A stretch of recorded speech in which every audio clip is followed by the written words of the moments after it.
Kris, can you give me a thought on the way your team bounced back after losing those games to Toronto? I know it was a frustrating week for the group because you'd been playing so well, but how do you think you did rebounding from that and refinding your high end game?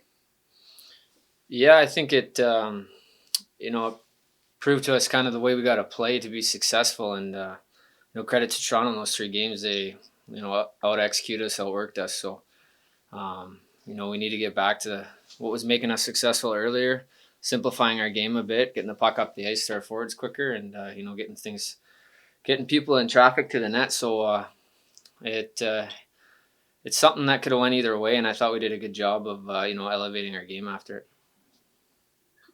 There's a chance you see this team in the playoffs, and I wonder if this year more than others, because you play them so many times, if it is important not to let yourself, get run over too much in the season series here. Like they got three in a row from you. Do you need to take some of that back so that if you do face them in the playoffs, there isn't kind of that stumbling block or that edge?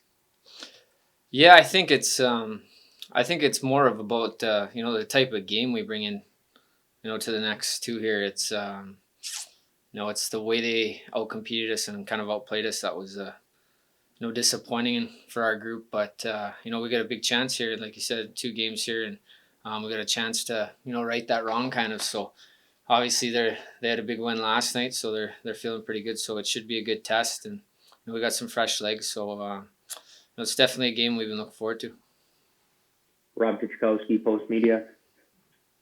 Hi, Kris. What do these days do off in terms of the team's sort of preparation and readiness? Are you coming into this series stronger than you would have if the Montreal games had gone ahead, or is the rust going to be a thing? Well, I don't know. I think the way how many games the way the season is in a short period of time with a lot of hockey games, it's rest is something you can take advantage of. But I felt like we've had we didn't take a day off the ice. We had some hard skates, and we competed well today. So I don't expect rust to be an issue, but at the same time, we got to simplify things early and try and get our game plan going and get our feet going early.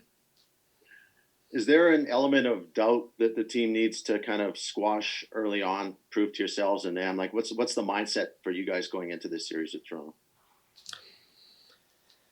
No, I wouldn't say doubt. We've played and beat this team before, so it's obviously, like I said earlier, the way those 3 games went last time, it's not something that sits well with us. But at the same time, we're a confident group in the way our team plays, and when we play the right way, we feel like we can beat anyone. Jim Matheson, Post Media.